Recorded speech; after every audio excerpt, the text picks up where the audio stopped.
Hello friends, welcome back to our channel. ഇന്നത്തെ recipe നല്ലൊരു അടിപൊളി പായസമാണ് കേട്ടോ. അവിൽ പ്രഥമനാണ് കേട്ടോ. അപ്പോൾ വിഷുവൊക്കെ അല്ലേ വരാൻ പോണത്, അപ്പോൾ ഒക്കെ ട്രൈ ചെയ്യാൻ പറ്റിയ ഒരു അടിപൊളി ഐറ്റമാണ്. അപ്പോൾ വീഡിയോയിലോട്ട് പോകുന്നതിന് മുമ്പായി നിങ്ങൾ എൻ്റെ ചാനൽ ആദ്യമായിട്ടാണ് കാണുന്നതെന്നുണ്ടെങ്കിൽ ഒന്ന് സബ്സ്ക്രൈബ് ചെയ്യണം കേട്ടോ. അപ്പോൾ നമുക്ക് തുടങ്ങാം. അപ്പോൾ ആദ്യം തന്നെ ഞാനിവിടെ ഒരു 1/4 കിലോ ശർക്കര ഉരുക്കാൻ വെച്ചിട്ടുണ്ട് കേട്ടോ. ഞാനൊരു 200 ഗ്രാം അവിലാണ് എടുത്തിട്ടുള്ളത്. അപ്പോൾ അതിൻ്റെ ഒരളവാണ് കേട്ടോ പറയുന്നത്. പിന്നെ ഒരു 2 തേങ്ങ എടുത്തിട്ടുണ്ട്. അതിൻ്റെ 1-ാം പാലും 2-ാം പാലും ആക്കി വെച്ചിട്ടുണ്ട്. ഇനി നമുക്കൊരു ചുവട് കട്ടിയുള്ളൊരു ചട്ടി വെച്ച് കൊടുക്കാം. എന്നിട്ട് അതിലേക്ക് ഒരു അല്പം നെയ്യിട്ട് കൊടുത്തിട്ട് നമ്മൾ അവിൽ ചേർത്ത് കൊടുക്കാം കേട്ടോ. അപ്പോൾ ഞാനിവിടെ 200 ഗ്രാം അവിൽ ചേർത്ത് കൊടുക്കുന്നുണ്ട് കേട്ടോ. എന്നിട്ടൊന്ന് ജസ്റ്റ് ഒന്ന് റോസ്റ്റ് ചെയ്തെടുക്കാം. ഇതൊന്ന് റോസ്റ്റായി വന്നതിന് ശേഷം നമുക്കിതിലേക്ക് ഒരുക്കി വെച്ചിട്ടുള്ള ശർക്കര ചേർത്ത് കൊടുക്കാം കേട്ടോ. എന്നിട്ട് ശർക്കര ചേർത്ത് കൊടുത്തതിന് ശേഷം നമുക്ക് നല്ലപോലെ ഒന്ന് ഇളക്കി യോജിപ്പിച്ച് കൊടുക്കണം കേട്ടോ. അപ്പോൾ അരിച്ച് തന്നെ ശർക്കര ചേർക്കുക. അതിൽ അഴുക്കും കാര്യങ്ങളൊക്കെ ഉണ്ടാവും, അതൊന്ന് പോയി കിട്ടാൻ വേണ്ടിയിട്ടാണ് കേട്ടോ.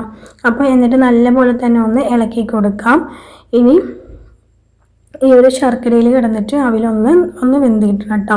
അപ്പോൾ നമുക്ക് വളരെ പെട്ടെന്ന് ഉണ്ടാക്കിയെടുക്കാൻ പറ്റുന്ന ഒരു പായസമാണ് കേട്ടോ.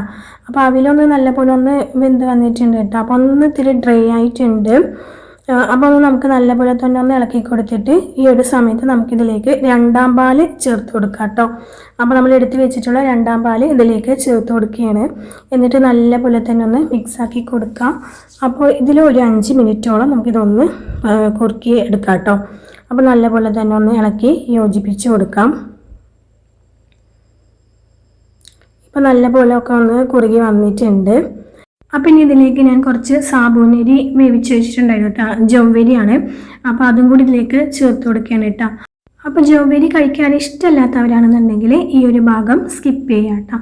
അപ്പോൾ ഞാനിതിലേക്ക് ഇത് ചേർത്ത് കൊടുക്കുന്നുണ്ട്. എന്നിട്ട് നല്ലപോലെ തന്നെ ഒന്ന് ഇളക്കി കൊടുക്കുന്നുണ്ട്.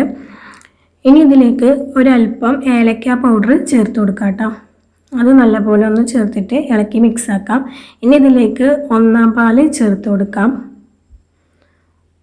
എന്നിട്ട് നല്ലപോലെ തന്നെ ഒന്ന് ഇളക്കി കൊടുക്കാം കേട്ടോ. അപ്പോൾ ഇനി ഒരു 5 മിനിറ്റ് കൂടി ഒന്ന് ജസ്റ്റ് ഒന്ന് തിളപ്പിച്ചെടുത്താൽ നമ്മുടെ പായസം ഇവിടെ റെഡിയായി കിട്ടും കേട്ടോ. നല്ല ടേസ്റ്റി ആയിട്ടുള്ളൊരു പ്രഥമനാണ്, അടിപൊളിയാണ് കേട്ടോ.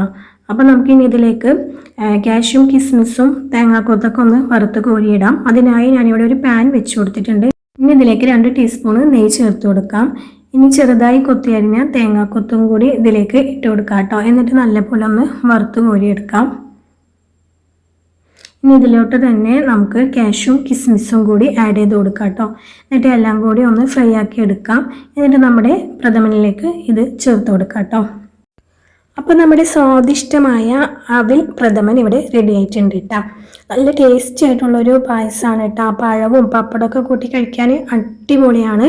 അപ്പോൾ എല്ലാവരും ഇതുപോലെ ഒന്ന് ട്രൈ ആക്കി നോക്കുക. എന്നിട്ട് ഫീഡ്ബാക്കൊക്കെ ഒന്ന് അറിയിക്കുക കേട്ടോ. അപ്പോൾ എന്നും പറയുന്ന പോലെ എൻ്റെ ചാനൽ നിങ്ങൾ ആദ്യമായിട്ടാണ് കാണുന്നതെന്നുണ്ടെങ്കിൽ ഒന്ന് സബ്സ്ക്രൈബ് ചെയ്യണേ. അടുത്തുള്ള ആ ബെല്ലൈക്കണും കൂടി ഒന്ന് ക്ലിക്ക് ചെയ്യണേ. അപ്പോൾ നിങ്ങളുടെ ഫാമിലീസിനും ഫ്രണ്ട്സിനൊക്കെ ഒന്ന് ഷെയർ ചെയ്ത് കൊടുക്കാം. ഇനി അടുത്തൊരു വീഡിയോ ആയിട്ട് വരാം. അതുവരയ്ക്കും ബൈ ബൈ. Thank you.